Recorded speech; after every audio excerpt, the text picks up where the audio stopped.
সরকারি অনুদানের চেক বিতরণ ও পুজোর পথনির্দেশক ম্যাপ উদ্বোধন। উত্তরপাড়া গণভবনে শুক্রবার উত্তরপাড়া ও ডানকুনি থানার অন্তর্গত পুজো উদ্যোক্তাদের হাতে সরকারি অনুদানের চেক প্রদান করা হয়।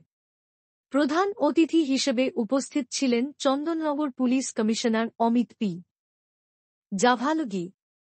সঙ্গে ছিলেন ডিসিপি ঈশানী পাল, ডিসিপি অর্ণব বিশ্বাস, এসিপি আলী রাজা ও ফায়ার সার্ভিস ও সিএসসির আধিকারিকরা। স্থানীয় পুজো কমিটির প্রতিনিধিদের উপস্থিতিতে কোন্নগর, হিন্দমোটর, উত্তরপাড়া ও ডানকুনির পুজো মণ্ডপগুলির পথনির্দেশক ম্যাপ উদ্বোধন করা হয়। এই উদ্যোগে সাধারণ ভক্ত ও উদ্যোক্তারা মণ্ডপের অবস্থান ও রুট সম্পর্কে সহজে তথ্য পাবেন। প্রশাসনের আশা, এই পদক্ষেপ নিরাপত্তা ও শৃঙ্খলা বজায় রাখতে গুরুত্বপূর্ণ ভূমিকা নেবে।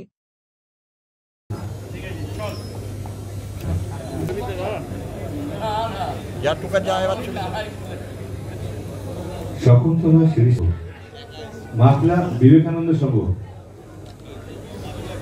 প্রগতি সংঘ, চারের পল্লী, তারপর শ্রী শ্রী রাজেন্দ্রনগর লাইব্রেরি, তারপর উত্তরপাড়া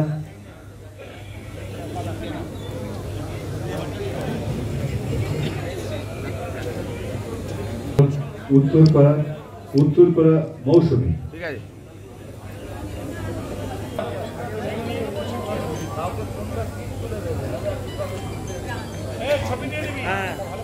আমাদের এই দুর্গোৎসব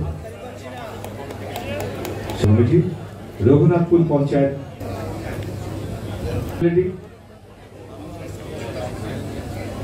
শুধু সাধারণ নাগরিক নয়, পুজোর উদ্যোক্তারা নয়, পুলিশ, বাকি সমস্ত যারা সরকারি কর্মচারী যারা পুজোর সময় ছুটি পান না, বা আরো যারা এমার্জেন্সি সার্ভিস যেমন ফায়ার আছে, আমাদের মেডিকেল অফিসার, সকলে, সমাজের প্রত্যেকটা মানুষ যাতে সেই পুজোর আনন্দ উপভোগ করতে পারি, তার জন্য আপনাদের সামগ্রিকভাবে সবার সহযোগিতা চাওয়ার জন্য আজকের এই অনুষ্ঠান।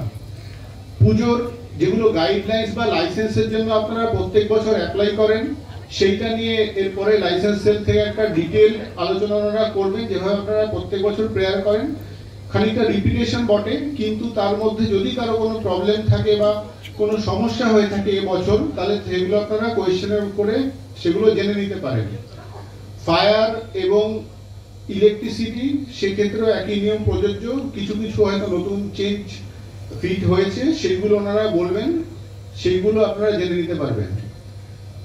পুজোর এই অনুষ্ঠান আপনারা জানেন ইউনেস্কো স্বীকৃত, এবং সেই অনুষ্ঠানে আজকে রাজ্য সরকারের উদ্যোগে যে অনুদানটা দেওয়া হচ্ছে সেইটা আজকে প্রদান করা হবে, এবং এইটা নেওয়ার সাথে সাথে কিন্তু আপনাদের এবং তথা আমাদের দায়িত্ব অনেকাংশে বেড়ে যাচ্ছে। সেইটা আপনারা নিশ্চয়ই মাথায় রাখবেন যে আগে যেরকম চাঁদার জুলুম বা যেসব অ্যালিগেশন গুলো আসতো, সেইগুলো কিন্তু আমরা বিগত দিনে, সত্যি কথা বলতে এখানে মঞ্চে দাঁড়িয়ে স্বীকার করতে লজ্জা নেই, আমরা পাই না। তো সেইটা আগামী দিনেও আপনারা চালু রাখবেন, সেইটাই আশা রাখছি।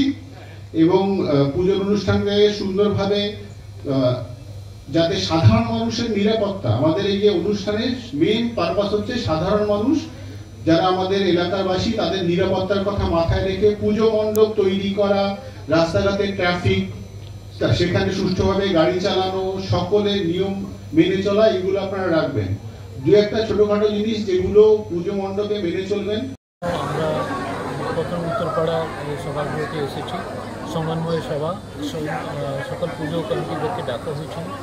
এদেরকে যে এবার মাননীয় মুখ্যমন্ত্রী যে 1,10,000 টাকা যে অনুদান দিয়েছেন প্রত্যেক কমিটিকে, সেই যে চেক বিতরণের প্রোগ্রাম আজকে এখানে ছিল, সেই সুযোগ নিয়ে আমরা কিন্তু ওদেরকে কিছু বার্তা দিয়েছি কীভাবে মানে সতর্ক থাকা যায়, কীভাবে প্রিকশন নেওয়া যায়, পুজো যারা পুজো দেখতে আসছে ওদের সুরক্ষা এবং নিরাপত্তা ব্যবস্থা কীভাবে করা যায়, সব কিছু আলোচনা করা হলো এখানে। আগাম পুজোর এবং শারদীয়ার শুভেচ্ছা।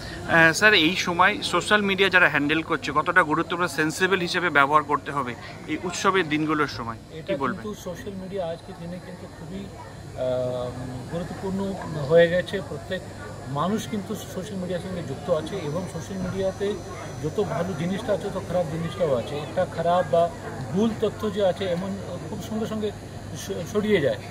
সেই জিনিসটাকে কন্ট্রোল করার জন্য একটাই আমি আবেদন করব সকলকে কি আপনি গুজবে কান দেবেন না। যদি কোথাও কোনো অপ্রিয় বা মিথ্যে কথা যদি মনে হচ্ছে কি আপনার এলাকা সম্বন্ধে বা কোনো ব্যক্তি বিশেষ সম্বন্ধে বলা থাকে, সঙ্গে সঙ্গে প্রশাসনকে জানাবেন। সে সোশ্যাল মিডিয়া আমরা তথ্য ভেরিফাই করব, আর যদি ভুল থাকলে নিশ্চয়ই ওদের অ্যাকশন হবে।